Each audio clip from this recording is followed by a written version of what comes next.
എല്ലാ കൂട്ടുകാർക്കും നല്ലൊരു രാത്രി ആശംസിച്ചുകൊണ്ട് നമുക്ക് നേരെ സേതുവിന്റെ പല്ലവിയുടെയും നാളത്തെ നല്ലൊരു പ്രൊമോ വിശേഷം കേട്ടാലോ. ആദ്യമായി കാണുന്നവരാണെങ്കിൽ ചാനൽ ഇഷ്ടപ്പെട്ട ഒന്ന് സബ്സ്ക്രൈബ് ചെയ്യാൻ മറക്കരുതേ.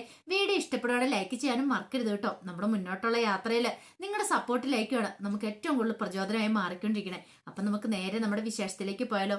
അങ്ങനെ നാളത്തെ വിശേഷത്തിൽ നമ്മൾ കാണുന്ന ആകപ്പാടെ കട്ടക്കൽപ്പിൽ ഇന്ദ്രൻ ഇരിക്കുകയാണ്. ആ സമയത്താണ് അംബികാമ്മ അങ്ങോട്ട് വരുന്നത്. അംബികാമ്മ വന്നിട്ട് ചോദിച്ചു, എന്താ ഇന്ദ്ര, നിന്റെ മുഖം എന്താ വല്ലായിരിക്കണെന്ന് നിൽക്കും. പിന്നെ അവള് ആ പല്ലവി ഉണ്ടല്ലോ, അവള് കാരണം മനുഷ്യൻ ആകെപ്പാടെ നാണം കെട്ടിരിക്കുമെന്ന് പറയണം. ഇത് കേട്ടത് അംബികാമ്മ പറഞ്ഞു, നിന്റെ കയ്യിലിരിപ്പുണ്ടല്ലേ, നിനക്ക് ഇതിന്റെ വല്ല കാര്യം ഉണ്ടായിരുന്നോ? ഒരു പക്ഷേങ്കിൽ കല്യാണം കഴിഞ്ഞ് ഇങ്ങോട്ട് വന്നതിന് ശേഷം ആ കുട്ടിയോട് നല്ല രീതിയിൽ പെരുമാറുമായിരുന്നെങ്കിൽ അവളെ വീട്ടിൽ കണ്ടേനെ. കുറച്ച് ദിവസം അവൾ ഇവിടെ വന്ന് നിന്നു, 2 ദിവസം വന്ന് നിന്നോളെങ്കിലും ആ 2 ദിവസം എന്ന് പറഞ്ഞാൽ നല്ല രീതിയിൽ തന്നെ ഇവിടെ ഇടപെട്ടെ. എനിക്ക് ആ പെങ്കൊച്ചിനെ ഒത്തിരി ഇഷ്ടപ്പെട്ടെന്ന് പറയാം. ഈ കുടുംബത്തിലെ മരുമകളാകാനായിട്ടുള്ള എല്ലാ യോഗ്യതകളും ആ പെങ്കൊച്ചിനുണ്ടായിരുന്നു. പക്ഷെ എന്ത് ചെയ്യാനാന്ന് പറ, നിനക്ക് അതിനുള്ള ഭാഗ്യമില്ലാതെ പോയി. നിനക്ക് മാത്രമല്ല നിന്റെ അമ്മയ്ക്കെന്ന് പറയണം. ദേ ഒരു കാര്യം ഞാൻ പറഞ്ഞേക്കാം കളവി, എന്നോട് ഈ കാര്യങ്ങളൊന്നും പറഞ്ഞുകൊണ്ട് വന്നേക്കരുത്. ഞാൻ മുമ്പേ പറഞ്ഞിട്ടുണ്ട്, ഇങ്ങനെ എന്തേലും പറഞ്ഞിട്ടുണ്ടെന്ന് എനിക്ക് ഇഷ്ടപ്പെടത്തില്ലെന്ന്. അവളെ പൊക്കി പറയേണ്ട കാര്യം നിങ്ങൾക്കില്ലാന്ന് പറയാം. ഞാൻ പറയാനുള്ള എവിടെയാണെന്ന് നോക്കി പറയും ഇന്ദ്ര. ഇനിയിപ്പം നീ എന്നല്ല ആര് വന്നാലും പറയും. അതുകൊണ്ടാണ് ഞാൻ പറഞ്ഞത്. നിങ്ങൾ എന്താ വിചാരിച്ചോണ്ടിരിക്കുന്നത്? അവളെ ഞാൻ എങ്ങനെ വെറുതെ വിട്ടെന്നോ? ഒരു കാരണവശാലും ഇല്ല. അവളെ ഞാൻ വെറുതെ വിടാൻ പോകുന്നില്ല. അവളെ എനിക്ക് വേണം, എന്റെ ഭാര്യയാക്കണം. അതിപ്പോ ഒത്തിരി കാലത്തേക്കൊന്നുമല്ല, ഒരു ദിവസമെങ്കിലും ഒരു ദിവസം അത് ഞാൻ നടത്തിയിരിക്കും. ആ സേതുവായിട്ട് അവൾ ഒന്നാകുന്നതിന് മുമ്പ് തന്നെ ഇന്ദ്രന്റെ ഭാര്യ ആയതിനു ശേഷം മാത്രമേ അവൾ ആരുടെയൊക്കെ ഒപ്പം പോകുള്ളൂ പറയണം. അംബിക പറഞ്ഞു, അവൾ അത്ര ഒരു പെൺകുട്ടിയാന്ന് നിനക്ക് തോന്നുന്നുണ്ടോ ഇന്ദ്ര? അങ്ങനെയാണെങ്കിൽ പണ്ടേ അവൾ നിന്നോടൊപ്പം വന്നേനും. ഒരു കാരണവശാലും നീ ഉദ്ദേശിക്കുന്ന ടൈപ്പ് പെൺകുട്ടിയല്ല. അവൾ നല്ല ബോൾഡായിട്ടൊരു കുട്ടിയാണ്. അവളെ ഒരു കാരണവശാലും നിനക്ക് അത്ര പെട്ടെന്നൊന്നും കീഴ്പ്പെടുത്താൻ പറ്റില്ല എന്ന് പറയണം. നമുക്ക് കണ്ടറിയാം. ദേ അച്ഛമ്മ കണ്ടോ എന്താ സംഭവിക്കാൻ പോകുന്നത്? അവളെ എന്റെ ഭാര്യയായിട്ട് ഒരു ദിവസമെങ്കിൽ ഒരു ദിവസം ഞാൻ ഇവിടെ കൊണ്ടുവന്നിരിക്കും. ഞാൻ അച്ഛമ്മയെ വെല്ലുവിളിക്കാന്ന് പറയണം. ആയിക്കോട്ടെ, നമുക്ക് കാണാന്ന് പറഞ്ഞിട്ട് അംബികാമ്മ എങ്ങ് പോവാ. അംബികാമ്മയ്ക്കറിയാം അവനോട് തർക്കിച്ചിട്ട് കാര്യമില്ല. കാരണം തർക്കിക്കുന്ന ആൾക്കാർ നാണം കിട്ടു പോകത്തുള്ളൂ. എത്ര പറഞ്ഞാലും അവന്റെ തലയിലേക്ക് കയറാനും പോകുന്നില്ല.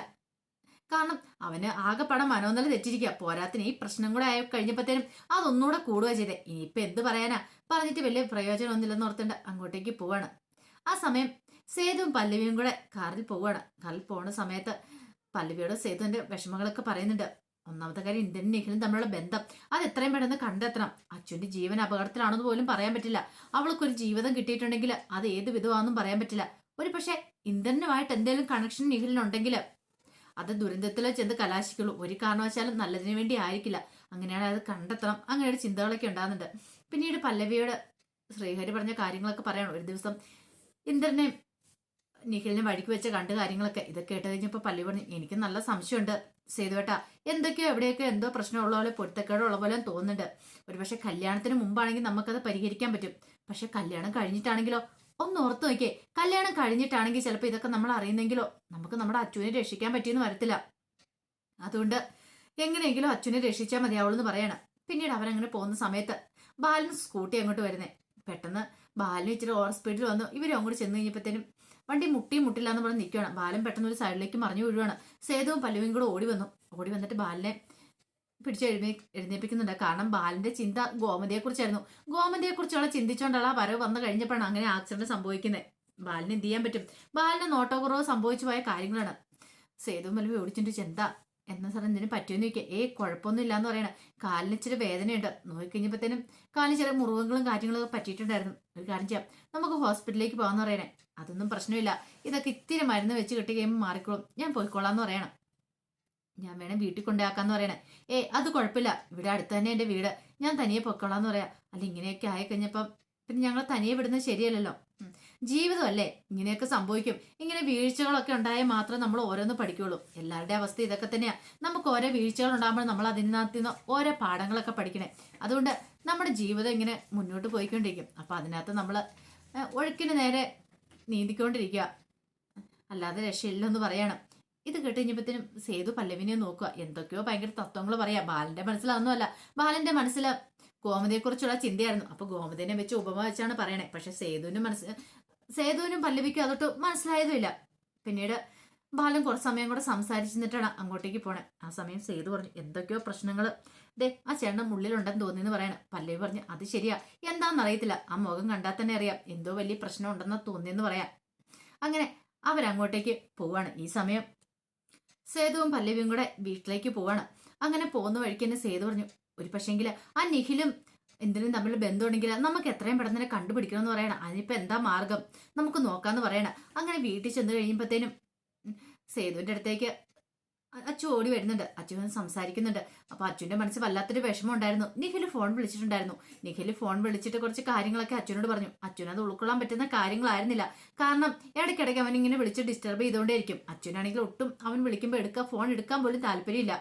കല്യാണത്തിന് മുമ്പ് അങ്ങനെ അധികം സംസാരം വേണ്ടെന്നൊരു ചിന്താഗതിക്കാരിയായിരുന്നു അച്ചു.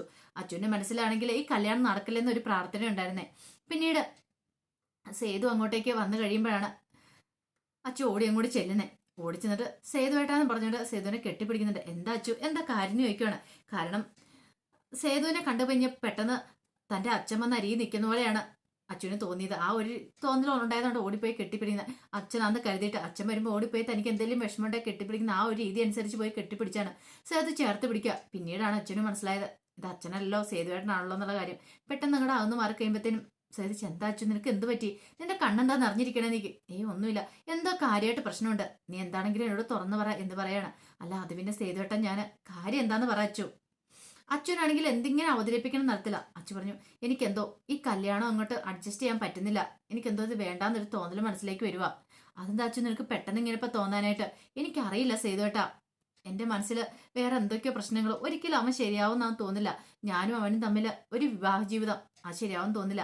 അവന്റെ അമ്മ പറഞ്ഞ കാര്യങ്ങളൊക്കെ, അവർക്ക് വലിയ വലിയ ഡിമാൻഡും കാര്യങ്ങളൊക്കെ എപ്പോഴും നിഖില് വിളിച്ചിട്ടുണ്ടായിരുന്നു. കല്യാണത്തെക്കുറിച്ചൊക്കെ അവന്റെ അമ്മയുടെ സങ്കല്പങ്ങളും കാര്യങ്ങളും എല്ലാം പറഞ്ഞു. എനിക്കതൊന്നും ഉൾക്കൊള്ളാൻ പറ്റുന്നില്ല. ഇത്രയൊക്കെ ഡിമാൻഡുകൾ വെച്ച് ഈ കല്യാണം നടത്തേണ്ട കാര്യമുണ്ടോ? എന്താ സേതുട്ടാ, ഞാൻ ഈ വീട്ടിൽ നിൽക്കുന്നതോടെ നിങ്ങൾക്ക് എല്ലാവർക്കും ഭയങ്കര ബുദ്ധിമുട്ടാണെന്ന് ചോദിക്കാം. ഇത് കേട്ട സേതു പറഞ്ഞു, എന്താ അച്ഛൻ നീ ഇങ്ങനെയൊക്കെ പറയണേ? നീ വീട്ടിൽ നിൽക്കുന്നതുകൊണ്ട് എനിക്ക് എന്താ ബുദ്ധിമുട്ടുള്ളേ?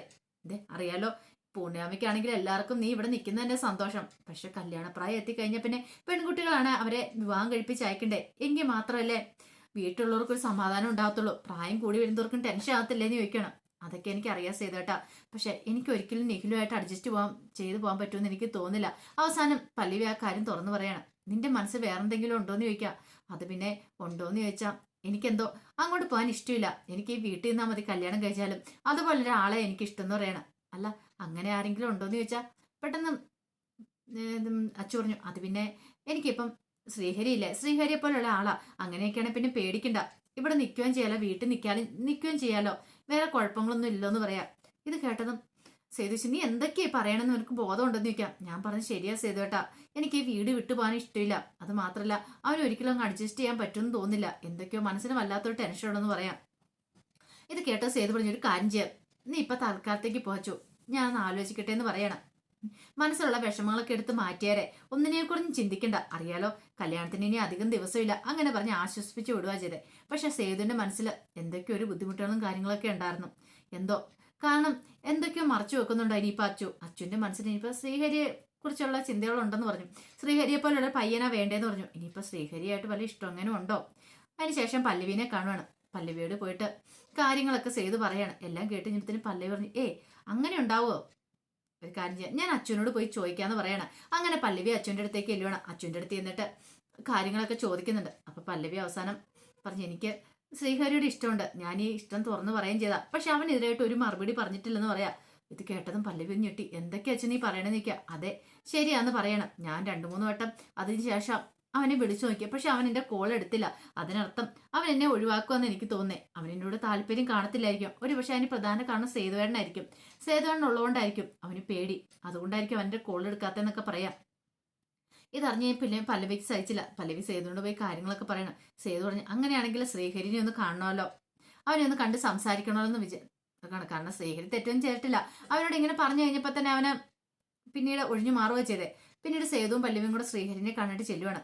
അങ്ങനെ ചെന്ന് കഴിഞ്ഞപ്പോ ശ്രീഹരി ഇവിടെ ഉണ്ടായിരുന്നു. സേതു പറഞ്ഞു, അതെ കല്യാണത്തിന്റെ ഒരുക്കങ്ങളൊക്കെ നടക്കാറായി, എത്രയും പെട്ടെന്ന് തന്നെ കാര്യങ്ങളൊക്കെ തീർക്കണം. കാരണം പന്തലും എല്ലാം കാര്യങ്ങളെല്ലാം നമ്മൾ തന്നെയല്ലേ. അപ്പൊ നീ വേണം എല്ലാത്തിനും മുൻപ് നീ നിൽക്കാണെന്ന് പറയാണ് ശ്രീഹരിയോട്. ഇത് കേട്ട ശ്രീഹരി പറഞ്ഞു, അത് പിന്നെ എന്നെ ഇതിനകത്തൊന്ന് ഒഴിവാക്കി തന്നെന്ന് പറയണം. അതെന്താണ് നീ അങ്ങനെ പറഞ്ഞേ? ഒന്നുമില്ല സേതുവേട്ടാ, എനിക്കെന്തോ അവരൊക്കെ ഉണ്ടല്ലോ, അവരെയൊക്കെ ഏർപ്പാടാക്കിയാൽ മതി എന്ന് പറയണം. ഇത് കേട്ടപ്പോ സേതു പറഞ്ഞു, എന്താ ഒരു കാര്യം ഉണ്ടല്ലോ, അതുകൊണ്ടാണല്ലോ നീ ഇങ്ങനെ പറയണെന്ന് പറയാം. അല്ല അത് പിന്നെ സേതുവേട്ടാ, ഞാൻ പെട്ടെന്ന് പല്ലവി വെച്ചു. എന്താ ശ്രീഹരി എന്താ ഫോൺ എടുക്കാത്തെ? അച്ഛൻ വിളിച്ചിട്ട് ഫോൺ എടുത്തില്ലെന്ന് പറഞ്ഞല്ലോ, കാര്യം എന്താന്ന് ചോദിക്കണം. ശ്രീഹരി ആകെ പെട്ടുപോയി. എന്തും മറുപടി പറയണം. ഒരു പക്ഷെ ഇവരെന്തേലും കാര്യം അറിഞ്ഞിട്ടാണോ ഈ പറയണേ എന്നറിയത്തില്ല. അത് വല്ലാത്തൊരു ടെൻഷനായിപ്പോയി. ഒന്നും പറയാനും പറ്റില്ല, പറയാതിരിക്കാനും പറ്റാത്തൊരവസ്ഥയില്. പറഞ്ഞിട്ടുണ്ട് സേതുവേട്ടൻ എന്ത് കരുതും, പറഞ്ഞില്ലെങ്കിൽ ഇപ്പൊ ഇതിന് ഉത്തരം കൊടുക്കാനും പറ്റില്ല, അവർക്ക് സംശയമാകുകയും ചെയ്യും. അപ്പൊ അതിന്റെ വിശേഷങ്ങളൊക്കെ നാളെ നമ്മൾ കാണാൻ പോകുന്നത്. ഇനിയിപ്പം ശ്രീഹരിയോട് തുറന്ന് ചോദിക്കോ, ഇനിയിപ്പൊ ശ്രീഹരി എന്താ പറയണമെന്ന് നിർത്തില്ല. ഒരു കാര്യം ഉറപ്പാ, പല്ലവി പല്ലവി സേതു അവസാനം കാര്യങ്ങളൊക്കെ അറിയും. ഇനിയിപ്പൊ കല്യാണം നടക്കാൻ പോകുന്ന നിഖിലിന്റെ അച്ഛന്റെ അല്ല, ശ്രീഹരിയുടെ അച്ഛന്റെ വിവാഹമാണ് നടക്കാൻ പോകുന്നത്. അതിന്റെ വിശേഷങ്ങളൊക്കെ നമുക്ക് എല്ലാവർക്കും കാത്തിരിക്കാട്ടോ. ഒരിക്കൽ കൂടി എല്ലാവർക്കും നല്ലൊരു രാത്രി ആശംസിച്ചു നിർത്തുന്നു.